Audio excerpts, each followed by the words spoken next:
ढूंढो अपने आप को। अगर तूने अपने आप को ढूंढ लिया तो परमात्मा को ढूंढ लिया। अगर तू अपने आप को नहीं ढूंढ सका तो परमात्मा को भी नहीं ढूंढ पाओगे। चाहे तुम मंदिर जाओ, चाहे मस्जिद जाओ, चाहे गिरजाघर जाओ, चाहे चारों तीर्थ की यात्रा करो, चाहे लाख गंगा में डुबकी लगाओ, पर परमात्मा नहीं मिलेगा। क्योंकि परमात्मा तो तुम में है और ढूंढ रहे हो मंदिर में, ढूंढ रहे हो मस्जिद में, ढूंढ रहे हो गिरजाघर में, ढूंढ रहे हो चर्च में। मिले तो मिले कैसे? तेरे साथ परमात्मा को परमात्मा भी ढूंढ रहा है। तू जहां जहां जा रहा है परमात्मा भी जा रहा है। और परमात्मा अपने आप पर हंस रहा है, बोल रहा है कैसा मूर्ख व्यक्ति है, मैं इसके साथ हूं और मुझे ढूंढ रहे हो मंदिर में, मुझे ढूंढ रहे हो मस्जिद में। तुमसे बड़ा मूर्ख कोई नहीं। परमात्मा बोल रहा है। और जो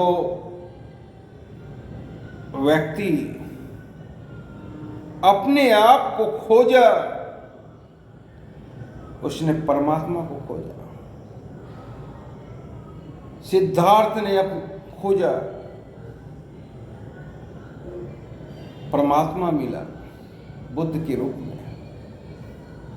नरेंद्र ने खोजा, परमात्मा मिला विवेकानंद के रूप में। महावीर ने खोजा, परमात्मा मिला महावीर के रूप में।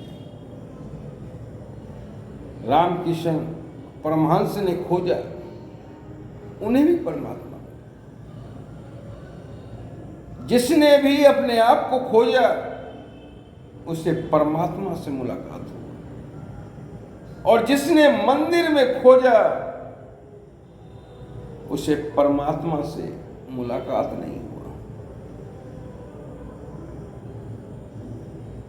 तो अगर परमात्मा को खोजना है तो अपने आप को खोजो। एक चित्रकार के लिए उसका कैनवास में ही परमात्मा है। एक साहित्यकार के लिए उसके साहित्य में भी परमात्मा है। एक क्रिकेटर के लिए उसके बल्ले में ही परमात्मा है। एक एक्टर के लिए उसके एक्टिंग में ही परमात्मा है।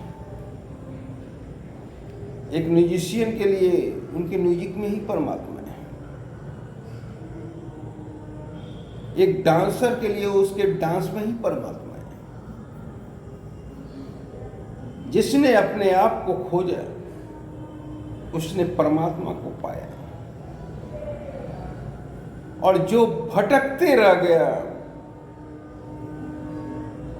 उसे परमात्मा कभी दर्शन नहीं दिया।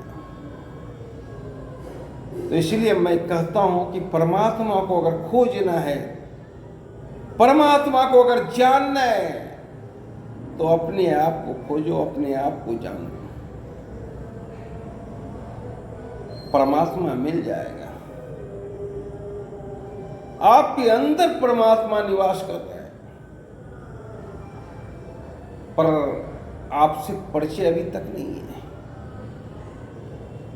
आप कौन हो ये जिस दिन आपको पता चल जाएगा उसी दिन परमात्मा से मुलाकात हो जाएगा। सबसे पहले आप जानो कि आप है कौन। और जानने का सरल उपाय, जो कार्य आपको बार बार अपनी ओर खींचे, जो कार्य आपको सबसे ज्यादा आनंद दे, वही कार्य आपका अपना कार्य। और अब आपको पता चल गया कि आप हैं कौन। आप दिन रात उस फील्ड में झोंक दें, अगर शहीद भी हो जाएंगे तो परमात्मा खुश होंगे। 4-5 साल बाद आपको लगेगा कि इससे अच्छा कोई फील्ड नहीं है, वो परम आनंद है। और जब परम आनंद की प्राप्ति होने लगे तो समझो उस कार्य में परमात्मा की प्राप्ति होगी। तो जो व्यक्ति अपने आप को जान जाता है, उसे परमात्मा की प्राप्ति हो जाती है, परमात्मा की दर्शन हो जाता है। लेकिन जो व्यक्ति अपने आप को नहीं जान पाता है, वो लाख भटकते रह जाता है, पर परमात्मा का दर्शन नहीं होता है। धन्यवाद।